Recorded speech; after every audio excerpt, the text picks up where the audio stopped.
Morning, guys. Today I'm just here to do a black work, black on black, red on black, white on black, whatever you want to call it. Update on my tattoo progress from this week. Where I left off, we had just done the first pass of Panthera black on the spider eyes, and we redid the red and put some silver highlights in the spider eyes as well while we were there. So pretty big chunk.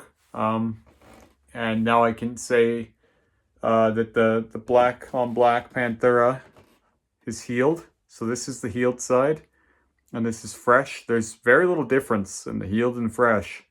Like, even when I'm looking at it right now, I'm like, is this the fresh one? Right? Like, I have that kind of a feeling with it where you can tell if you really look that this is clearly the fresh black, but they have a very similar look. So I don't know for sure if it's the Panthera or the fact that it was the second pass, but it does look quite a bit blacker than it was. Just the light a little bit. You can see we did the lines again, like all those little lines that we put in the first time with dynamic. They kind of healed out. They were really, really light. They were still there, but as I've said in the past, my chest has been blacked out so many times. We had those skull door knockers, and took quite a bit of work to get those, like the scarring from that, to go away. So we had to black those out 3 times, and the whole area around it has been blacked out several times too. And all the area around it was red before and all that. So the skin was really, really dark on my chest as opposed to my my stomach, that we've gotten a lot of these lines to stay really well, or even my hand, where the lines are they're pretty there still. This is almost a year now. But the darker the black, the harder it is going to be to get a black line to stay over it, right? So we redid the lines, and we did a lot more of them too. There's a lot more going on here than there was the first time. We did some lines kind of connecting the teeth to the eyes, like the spider eyes, to kind of make it one big monster. So you could see it better if I kind of pose differently in the light here.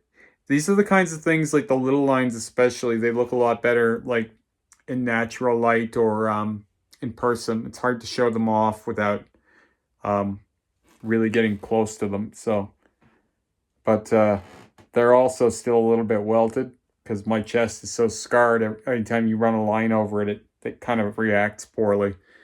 But I'm hoping that with the Panthera black, we'll have a little bit of a better time seeing them once they heal, because this healed really, really dark. This will kind of be a good test for whether Panthera goes in a little darker than dynamic as a rule or not, because these lines were almost gone.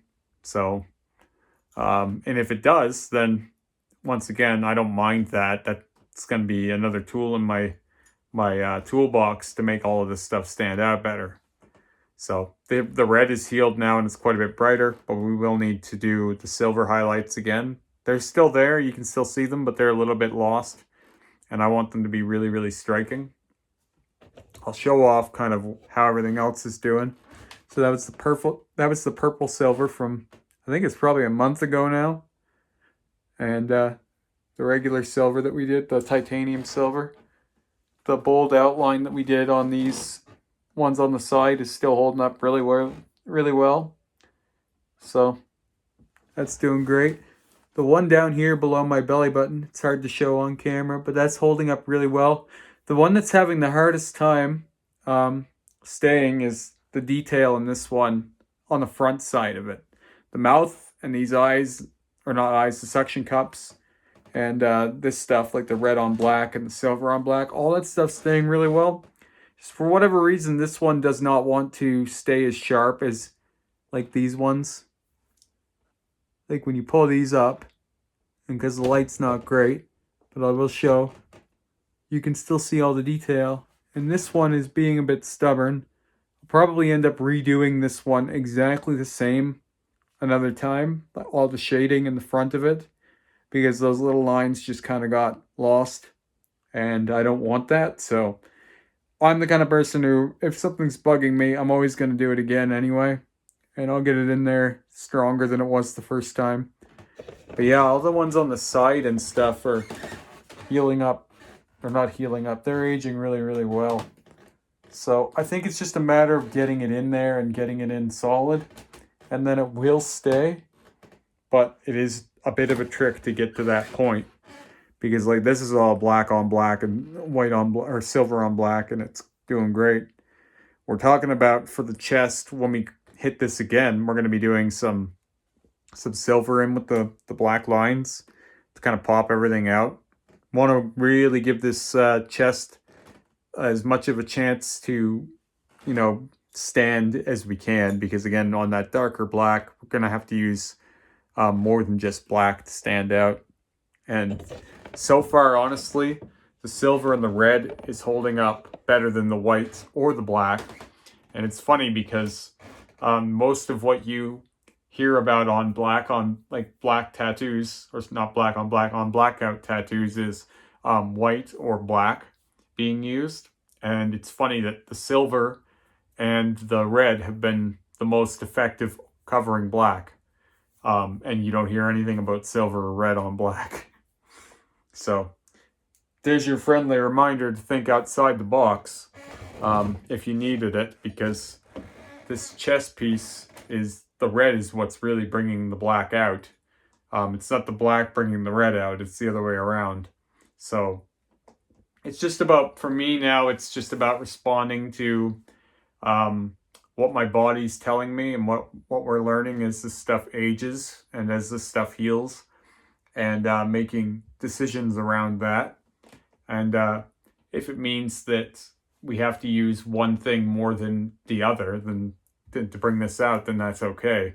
I've given thought to outlining the tentacles, like another outline around the perimeter, or shading around the perimeter of the tentacles with either a blue silver or purple silver, or some kind of a gray tone to kind of push the tentacles out, almost like the background is detached from the black in the tentacles. There's all kinds of things that we're talking about now as we're approaching this kind of point where we're done with most of the central images, other than we're doing these next week. We'll be filling in my armpits, which actually held up pretty good. The armpits actually held the black really, really well. Once we get these done, most of the core imagery will be done on the torso, and then it's just about tweaking things, adding highlights and shading and stuff into things.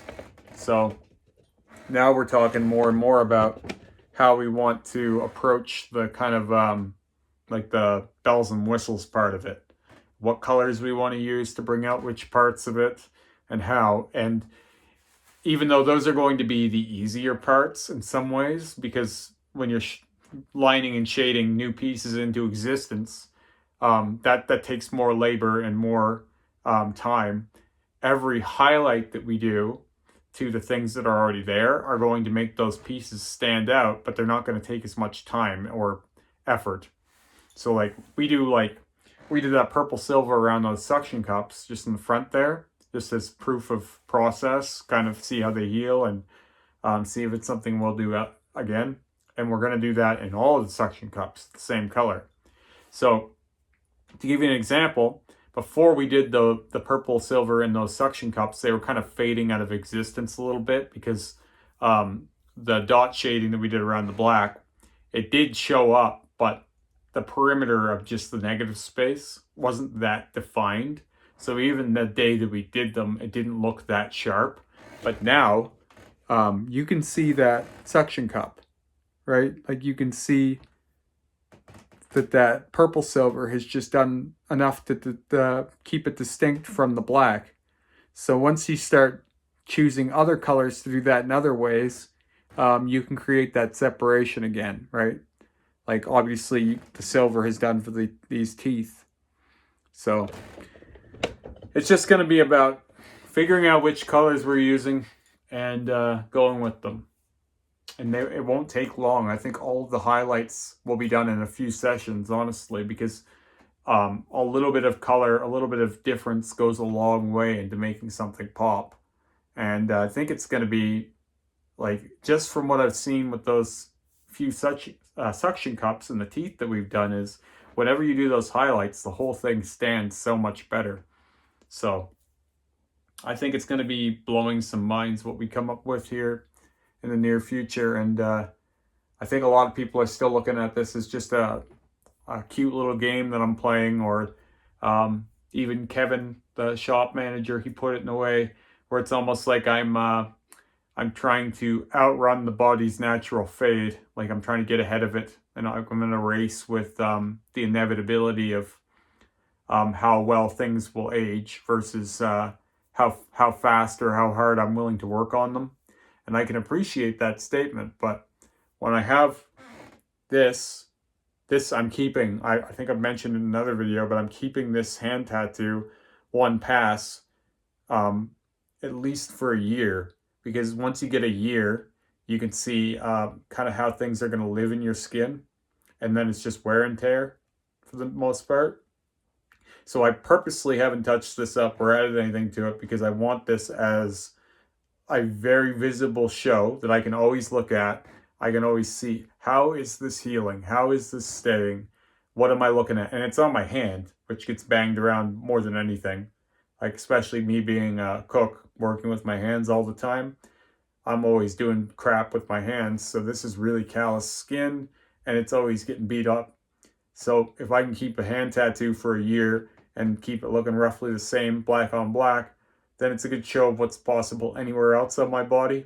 My hands they're not the darkest part of my body, but they're not that light either. They're pretty solid. So like they're pretty, and same as the moon. I haven't touched that up since I got it done for the same reason. These are constant everyday reminders of what I'm dealing with.